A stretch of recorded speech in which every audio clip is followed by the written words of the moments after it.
नमस्कार, एक बार हाजिर हूँ फिर मैं सत्ता के गलियारों की गपशप, हलचल, कानाफूसी और चर्चा को लेकर। तो चलिए शुरू करते हैं पावर सेंटर।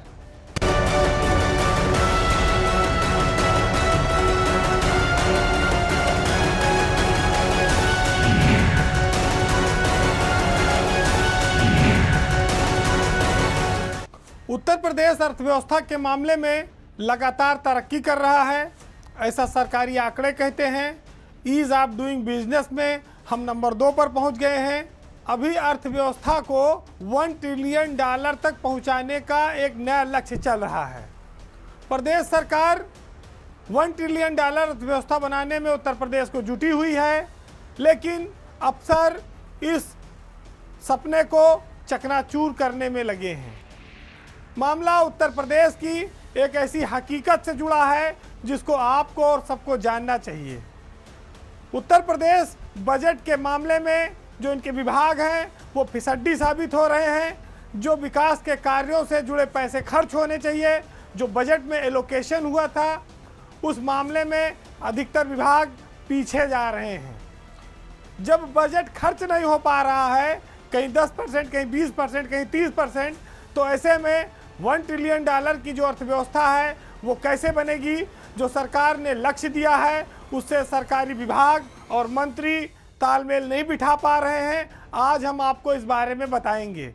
वर्तमान जो वित्तीय वर्ष चल रहा है 2023 और 24 का, अब इसमें मात्र 3 महीने ही बचे हैं।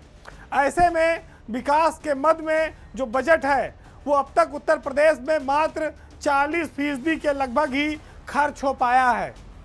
तो ये जो विभागों के सामने अब चुनौती है कि 3 महीने में 60% से ज़्यादा की धनराशि वो खर्च करें, तभी जो बजट पेश हुआ था उस पैसे का ठीक से उपयोग हो पाएगा।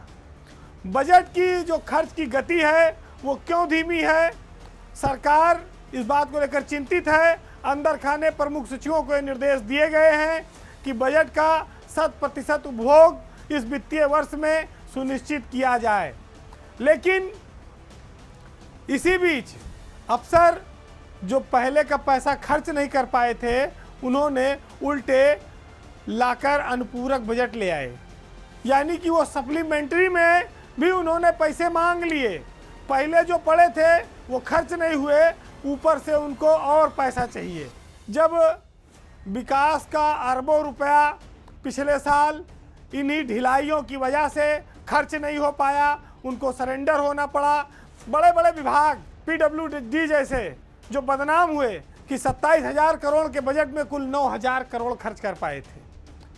अब यही हालात इस साल फिर बन रहे हैं। विभागों में खर्च के हालात बेहद खराब है।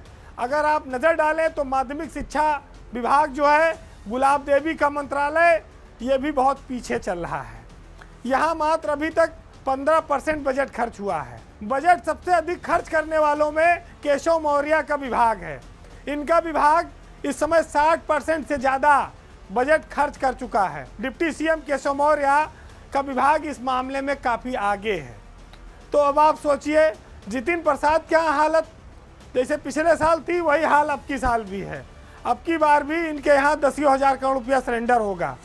दूसरे कृषि किसानों के जो बहुत शुभचिंतक बनते हैं, कृषि मंत्री सूर्य प्रताप शाही का जो विभाग है उसमें मात्र 30% बजट ही खर्च हुआ है। केशव मौर्य ने अपने विभाग में 60% पहुंचा दिया और कृषि मंत्री कृषि विभाग में 30% विभाग कुल खर्च हो पाया है बजट। तो ये जो कछुआ चाल से जो चीज़ें चल रही हैं वो बताती हैं। एक अच्छी खबर है कि संजय प्रसाद का जो विभाग है, गृह विभाग, इसने भी 60% से ज़्यादा बजट खर्च किया है। लेकिन 30% वाले मंत्री जी किसानों की आय दुगना करने में लगे हैं। और जो सड़क वाले मंत्री हैं जितिन प्रसाद, उनका भी कछुआ चाल जारी है। उनके यहाँ भी करीब 27% ही बजट अभी तक खर्च हो पाया है। ये सब फिसड्डी विभाग हैं जो पैसा नहीं खर्च कर पा रहे हैं। तो आप सोचिए कि जो योजनाएं प्रदेश में बड़ी बड़ी बनती हैं, बेबी रानी मौर्य का महिला कल्याण विभाग सबसे पीछे चल रहा है पैसा खर्च करने में। तो ये लोग उत्तर प्रदेश को विकास क्या देंगे? बड़े बड़े पदों पर बैठे हैं।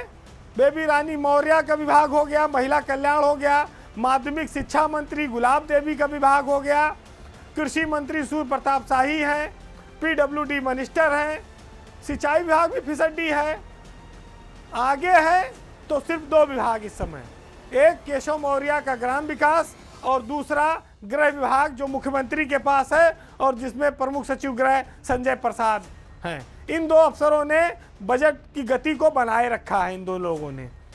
तो यूपी $1 ट्रिलियन इकोनॉमी की बात करता है, लेकिन उसके अफसर इस लक्ष्य में पलीता लगा रहे हैं। जो बड़े बड़े दावे करते हैं विकास के, उनके लिए लगातार ये दूसरी साल ये तस्वीर है कि विभाग अपना बजट खर्च नहीं कर पा रहे हैं। तो विकास की जो बड़ी बड़ी परियोजनाएं हैं वो चल कैसे रही हैं, वो पूरी कैसे हो रही हैं। तो ये भी लोगों की समझ में आना चाहिए कि अगर 3 महीने में बजट नहीं खर्च कर पाए तो इतना जो हर साल रिकॉर्ड बजट पेश होता है उसकी उपयोगिता क्या है। 5 लाख करोड़, 6 लाख करोड़, 7 लाख करोड़ का यूपी का बजट बनता है और खर्चा पता लगा 50% नहीं हो पा रहा है। तो रियलिटी क्या है, हकीकत क्या है, और जो दावे होते हैं, जो महज ख्याली पुलाव है, जो भाषण है, उसमें कितना अंतर है, ये उत्तर प्रदेश की जनता खुद देखे। उत्तर प्रदेश की सियासत विपक्ष की खासतौर से इन दिनों बड़ी गड्ढमड्ढ हो गई है, बड़ा घालमेल चल रहा है। कभी सूचना आती है कि मायावती, अखिलेश यादव और इंडिया गठबंधन के बीच खिचड़ी पक रही है, कभी कहते हैं कि पक गई, फिर कहते हैं कि नहीं टूट गई, फिर ये आता है कि कांग्रेस कुछ अलग खिचड़ी पका रही है, वो समाजवादी पार्टी के बजाय मायावती के साथ गठबंधन में जाने की इच्छुक है।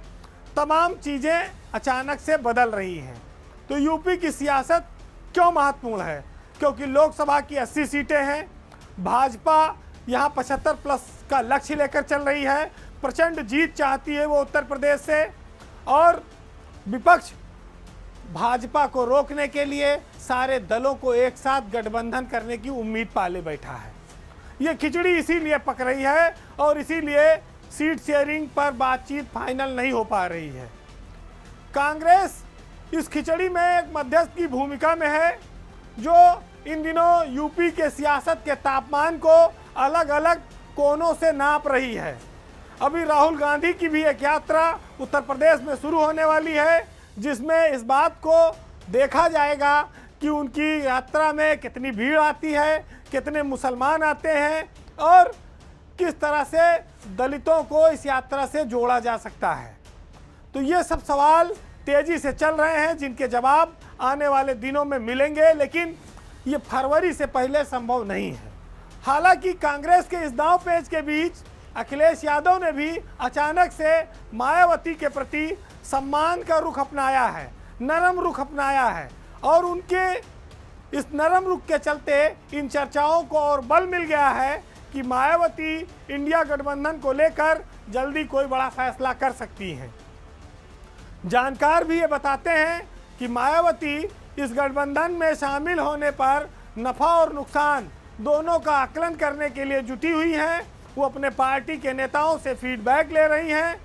उनका जो फीडबैक है उससे उत्साहित भी है नेता, और इसे लोग फायदे का सौदा बता रहे हैं। लेकिन अभी वक्त है, मायावती के जन्मदिन पर ये मामला थोड़ा और आगे बढ़ेगा। उम्मीद ये की जा रही है कि दिल्ली में इस दिन वो कुछ बड़े नेताओं से कांग्रेस के मुलाकात कर सकती हैं, और अखिलेश यादव भी मायावती को जन्मदिन की शुभकामनाएं दे सकते हैं।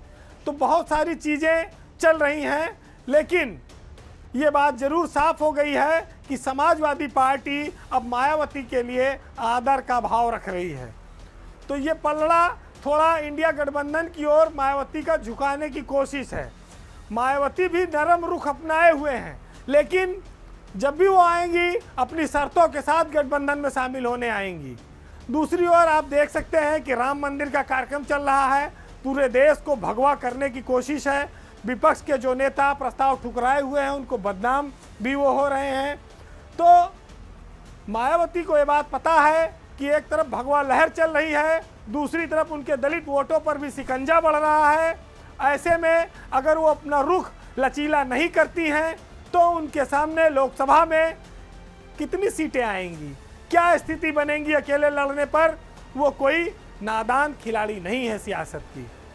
तो यूपी में अगर मायावती साथ आती हैं इंडिया गठबंधन के, तो यूपी के इतिहास का ये सबसे बड़ा गठबंधन होगा, गठजोड़ होगा, जिसमें दलित, मुसलमान, यादव, ये एक बहुत बड़ा कॉम्बिनेशन बनाएंगे जो भाजपा के लिए आगे चलकर सिरदर्द साबित हो सकता है।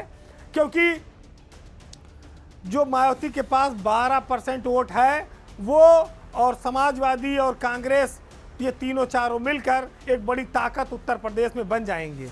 ऐसे में या तो बीजेपी 50% वोट के आंकड़े को पार करे, अपनी ओर खींच ले, या फिर उसको यहाँ सीटों पर कई जगहों पर फंसना पड़ सकता है। कांग्रेस के कई एंगल को सपा देख रही है। अगर कांग्रेस समाजवादी को धोखा देती है तो अखिलेश यादव भी मायावती से सीधे सीधे गठबंधन कर सकते हैं, इसकी भी बड़ी संभावनाएं हैं। और जो पिछली बार 2019 के चुनाव में हो चुका है, तो वो भी एक बहुत बड़ा कॉम्बिनेशन होगा। हालांकि सबकी नज़र अभी आने वाले वक्त पर टिकी है। उत्तर प्रदेश में डीजीपी पद को लेकर एक बार फिर रेस शुरू होने वाली है, क्योंकि वर्तमान डीजीपी विजय कुमार 31 जनवरी को रिटायर हो रहे हैं। उनके रिटायरमेंट के पहले डीजीपी पद को लेकर जोड़ तोड़ शुरू हो जाएगी। और अब जब हम जनवरी का आधा महीना लगभग बीत चुका है, तो ऐसे में इस बात की चर्चा फिर से जोर पकड़ रही है कि यूपी का अगला डीजीपी कौन होगा। चर्चा ये भी रहती है कि सरकार 1990 बैच के आईपीएस प्रशांत कुमार को डीजीपी बनाना चाहती है, लेकिन ये इतना आसान नहीं है। उनकी राह में बहुत सारे रोड़े हैं। प्रशांत कुमार सरकार की पहली पसंद जरूर हैं, लेकिन अभी उनके साथ 87, 88, 89 3 बैच के अधिकारी उनके ऊपर मौजूद हैं। इतना ही नहीं, उनके बैच में भी करीब 8 अफसर उनसे सीनियर हैं। तो ये एक समस्या बनी हुई है। अभी उनकी ताजपोशी होने में थोड़ा वक्त लग सकता है। सबसे महत्वपूर्ण बात यह है कि 31 जनवरी को जब विजय कुमार रिटायर हो जाएंगे, तब भी प्रशांत कुमार के सामने एक पूर्व डीजीपी मौजूद रहेंगे जो 1987 बैच के थे, आपको जिनका नाम याद होगा, मुकुल गोयल। मुकुल गोयल का रिटायरमेंट फरवरी में है, यानी कि अगले महीने वो रिटायर होंगे। तो ऐसे में 87 बैच अभी जिद्दा है, 88 बैच है और उसके बाद 89 है। तब प्रशांत कुमार 90 बैच में आते हैं।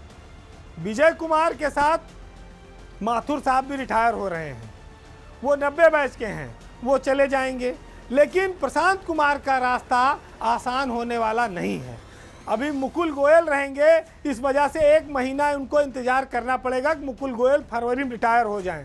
तब तक के लिए डीजीपी कौन बन सकता है, अब ये बात आती है। तो 1988 बैच में अभी बचेंगे आनंद कुमार। तो आनंद कुमार पुलिस महकमे की सर्वोच्च कुर्सी तक 3 महीने के लिए पहुंच सकते हैं, क्योंकि उनका रिटायरमेंट अप्रैल 2024 में है। जनवरी में विजय कुमार जा रहे हैं, तो फरवरी, मार्च, अप्रैल तक आनंद कुमार इस पद पर आ सकते हैं। 88 बैच अप्रैल में पूरी तरह से रिटायर होकर चला जाएगा। 89 बैच में 4 आईपीएस अफसर हैं, वो ज़्यादा चुनौती नहीं बनेंगे। तब प्रशांत कुमार को सरकार डीजीपी बना सकती है। लेकिन ये सब तथ्य मैं इसलिए आपके सामने रख रहा हूँ कि ये आंकड़े जानना जरूरी है कि चार्ज सरकार चाहे तो किसी को दे सकती है, लेकिन हायरार्की भी उसको देखना पड़ता है, उसकी भी मजबूरी होती है। 89 के बाद 90 बैच ही बचता है।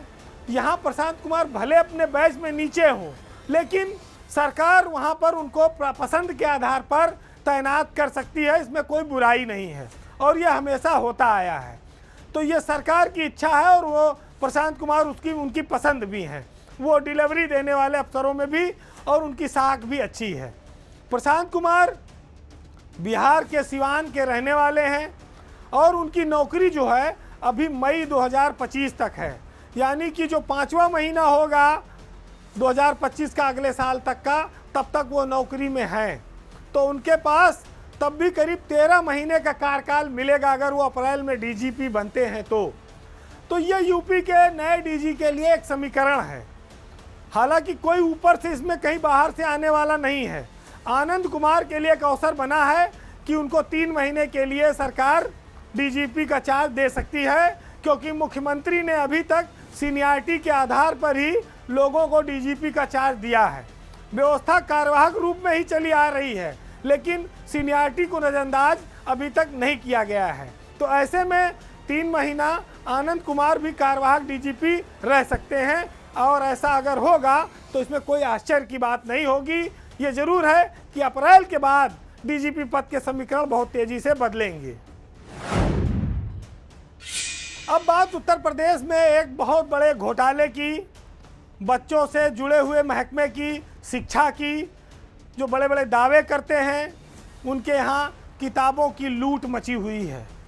उत्तर प्रदेश के बेसिक शिक्षा महकमे में किताबों की छपाई के नाम पर 350 करोड़ के ठेके में जमकर घोटाला किया गया है, और ये घोटाला लगभग हर साल होता है, पकड़ में कम आता है। मामला ये है कि उत्तर प्रदेश की सरकार बेसिक शिक्षा में जो हमारे बच्चे पढ़ते हैं स्कूलों में, कक्षा 3 से लेकर 8 तक के बच्चों को मुफ्त किताब की सप्लाई देती है, और इसके लिए बाकायदा बेसिक शिक्षा निदेशालय द्वारा टेंडर किया जाता है, और उस टेंडर के में जो कंपनियां आती हैं उनके माध्यम से ये वितरण होता है। लेकिन आपको जानकर हैरत होगी कि इस टेंडर पर कई सालों से झांसी की पीताम्बरा बुक्स प्राइवेट लिमिटेड का राज चल रहा है। पीताम्बरा बुक्स तब चर्चा में आई थी जब मायावती की सरकार में बेसिक शिक्षा महकमे में किताब की छपाई के नाम पर 200 करोड़ का घोटाला हुआ था, और उस समय पीताम्बरा बुक्स के झांसी के कार्यालय से बिना टेंडर के 2 ट्रक किताबें बरामद की गई थी, और मनीष चौहान उस दौरान झांसी के डीएम हुआ करते थे, जो आजकल आजमगढ़ के मंडलायुक्त हैं।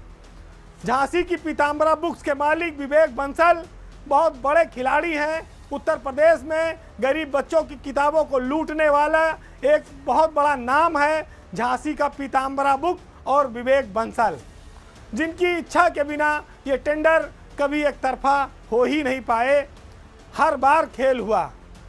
अब बताया यह जाता है कि सरकारें बदलती रहीं, पीताम्बरा बुक्स का काम लगातार चलता रहा।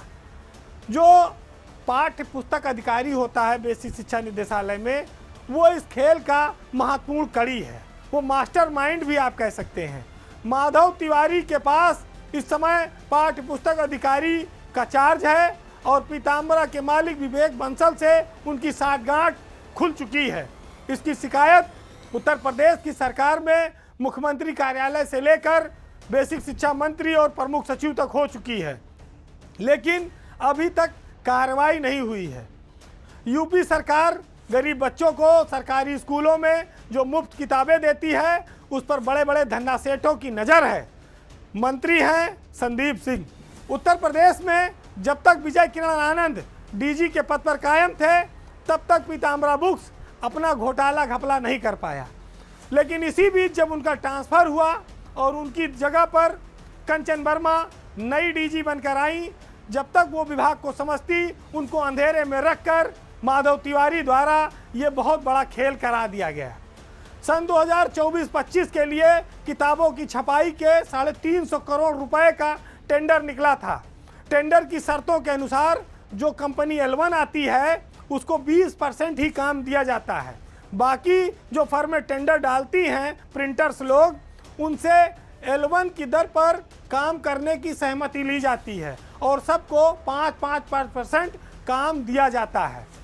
22 फर्मों ने इसमें सहमति दी थी कि वो L1 की दर पर काम करने को तैयार हैं, लेकिन माधव तिवारी पाठ्य पुस्तक अधिकारी, बेसिक शिक्षा मंत्री संदीप सिंह और विभाग के तमाम अधिकारियों ने मिलकर सिर्फ 7 फर्मों को पूरा काम आवंटित कर दिया। उसमें भी पीताम्बरा बुक्स से पूरी साठगांठ रही और 3 फर्में अकेले उसकी हैं। अब आप सोचिए कि 22 लोगों की सहमति के बाद सिर्फ 7 लोगों को काम दिया गया, 15 लोगों को बाहर कर दिया गया। ये उसमें 7 में 3 फर्में पीताम्बरा की विवेक बंसल की हैं। तो पीताम्बरा बुक्स झांसी उत्तर प्रदेश में बेसिक शिक्षा के टेंडर का सबसे बड़ा माफिया बन चुका है। उसके 3 नाम हैं, messrs Ram Raja printer Jhansi, messrs dynamic printers, ये सब उसके अलग अलग फर्में हैं, शामिल हैं। उद्योग व्यापार संगठन के प्रदेश उपाध्यक्ष हैं विजय सिंह बिन्नू, उन्होंने सारे प्रिंटर्स के साथ मिलकर इसकी शिकायत सरकार से की है, लेकिन ना तो अभी बेसिक शिक्षा के सचिव MK सुंदरम, उन्होंने कोई इस पर जांच कराई, और मंत्री के तो कहने ही क्या, क्योंकि ये किताब छपाई का काम नोट की लुटाई जैसा है। इसमें रुपया छपता है, किताबें बाद में छपती हैं।